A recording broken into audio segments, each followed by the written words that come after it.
और 15 दिन बाद मैडम जी रिप्लाई देती है आपको। अच्छा, 15 दिन लगे उनको जवाब देने में? सोचना पड़ता है लव लेटर लिखने के हाँ, लिए। ये तो बात सही है। साइंस की भाषा में लिखना है तो फिर कि आपके प्यार का अजब सा जादू छा गया है, कि आपके प्यार का अजब सा जादू छा गया है, न कार्बन डाइऑक्साइड बाहर जा रहा है, न ऑक्सीजन अंदर। सर एक बात। हाँ जी, हाँ। मैं तो पूरा लिस्ट बनाकर लाया हूँ, आज आपको नहीं छोड़ने वाला। मैंने बिल्कुल मत छोड़ा, मैं भी आपको नहीं छोड़ूंगा। ऐसे मेरी शादी तो नहीं हुई है जी, लेकिन वाइफ की डेफिनेशन में आपको बताना चाहता हूँ। अच्छा, ये छोटा शादी- मुंह बड़ी बात है। हाँ, है तो सही। लेकिन आपकी जानकारी के लिए आप हमें जानकारी दें, मैं आपको जानकारी दूं। हमारी जानकारी जो है वो 35 साल से हमको मिल रही है। फिर भी ये जानकारी आपको नहीं होगी, पक्का मुझे पता है। 35 साल से ऊपर हो गया है, अभी तक जानकारी नहीं मिली। मैं दे देता हूँ 2 मिनट में सिर्फ। बिल्कुल बिल्कुल, बताइए जी। फिर आप कहेंगे ये सच्ची बात है। वाइफ क्या होती है कि जब 20 साल तक हमारी शादी होती है, फिर वाइफ हमको सर पे बैठकर ये कहती है ये दाढ़ी ऐसी रखनी नहीं चाहिए, ये शूज ऐसे नहीं पहनने चाहिए, ये बाल ऐसे नहीं रखने चाहिए, ये सूट ऐसा नहीं पहनना चाहिए। 20 साल तक वो ऐसे बोल के हमको पूरा चेंज करती है। फिर 20 साल के बाद वही टेंशन करती है, आप पूरे बदल गए हो। किसने बदला? तुमने तो बिना कारण बताया ये दाढ़ी अच्छी नहीं है, ये शूज अच्छे नहीं है, ये बाल अच्छे नहीं है, चश्मे अच्छे नहीं है। एक बात बताइए भाई साहब, ये इतनी कम उम्र में आपको इतना भारी ज्ञान? कि मैं आपका फैन नहीं हूँ। जी जी। आपका फैन नहीं, तो नहीं। सादे, मैं आपको बताता हूँ आप क्या हो। जी। वो तो मेरे फैन है, आप क्या है? हम कॉलेज में पढ़ते हैं तो एक। वो आपके फैन नहीं है, आप उनके फैन हैं। हाँ, मैं हूँ उनका। लेकिन मैं आपको ये एहसास दिलाना चाहता हूं कि आज के कार्यक्रम के बाद सारी दुनिया आपके फैन हो जाएगी। आप क्या हो सर? तो हम लोग जब कॉलेज में पढ़ने जाते हैं तो एक सब्जेक्ट कंपलसरी आता है जी। आप ऐसे हो, आप पूरी दुनिया के कंपलसरी फेवरेट एक्टर हो, बाकी सब बाद में।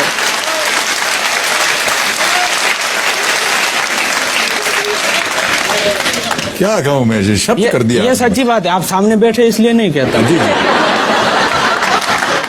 ये कह करके आपको मैं एक आसान सा सवाल नहीं देने वाला हूं। शायद दे दीजिए 20%। अच्छा चलिए देखता हूं। बिल्कुल सही उत्तर। कहां से आपको ये सब ज्ञान मिल रहा है? आपके सामने बैठ गए, अपने आप आ गया सब। अंदर लाइट चालू हो गई। आपके घर में टीवी नहीं है? वही तो दिखा ना यहाँ पर, बिना टीवी के भी ज्ञान हो सकता होते है। हुए भी ज्ञान आप प्राप्त। ये क्या था, छोटी उम्र थी इसलिए हार्ट अटैक नहीं आया। 50 के ऊपर का होता तो ऊपर चला जाता। नहीं नहीं, ऐसी बात नहीं बहुत करते डरा हैं। दिया।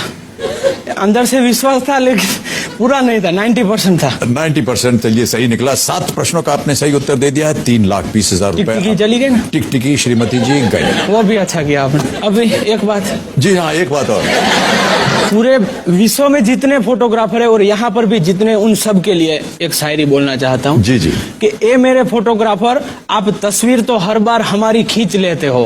कि ए मेरे फोटोग्राफर, आप तस्वीर तो हर बार हमारी खींच लेते हो, लेकिन एक बात बताओ, हर बार एक आंख क्यों मींच लेते हो? किसने मीची है आंख आपके लिए? वो फोटोग्राफर सभी क्या मीचते हैं। खींचने से पहले ऐसे आंख मीच लेते हैं? हाँ, ऐसे नहीं, आगे। PhD करना है सर। हाँ, PhD। आप 5 करोड़ पा जाइए, आप PhD कर लीजिएगा। फिर नहीं करना है। क्यों? 5 करोड़ फिर पढ़ना नहीं है, फिर ऐसा क्या है। लेकिन धवल कुमार जी, मैं थोड़ा सा ना बार्टर करूंगा अब। हर सवाल के साथ आपने बाद में जरूर कुछ कॉमेडी की है जब तक जवाब दे चुके हैं, लेकिन इस बार थोड़ा पहले करेंगे। मेरे को एक छोटी सी कॉमेडी चाहिए टेक्नोलॉजी के ऊपर, कंप्यूटर हो, टीवी हो, मोबाइल फोन हो। उसके बाद पक्का है कि मैं आपका जवाब दूंगा। मैं कह रहा हूं, मैं हूं ना। मोबाइल पे कर देता हूँ सर। Okay sir. ये मोबाइल आ गया ना, हाँ। तो हमारे गांव में एक डॉक्टर है, उन्होंने अपने क्लिनिक के बाहर बोर्ड लगा दिया कि जिस किसी को भी मेरे यहाँ दवाई करवाने आना है ना, तो मोबाइल की भाषा में बीमारी रजू करनी है।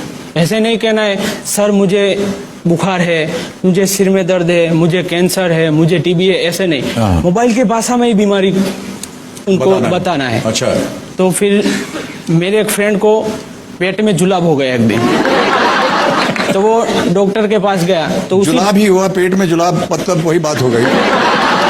जुलाब भाई साहब पेट से ही होता है। वो तो सही बताना पड़ता है ना। अच्छा ठीक है चलिए। वो उसी डॉक्टर के पास गए तो फिर डॉक्टर ने उसको मोबाइल की भाषा में उसकी बीमारी पूछी जी। क्या गड़बड़ी है आपके इंस्ट्रूमेंट में। तो वो मेरे फ्रेंड ने कहा सर सुबह से मिस कॉल जैसा हो रहा है। कॉल एक भी नहीं लग रहा है सर सुबह से मिस कॉल जैसा हो रहा है, कॉल एक भी नहीं लग रहा है। इनकमिंग तो ठीक है सर, हाँ। आउटगोइंग में तकलीफ है।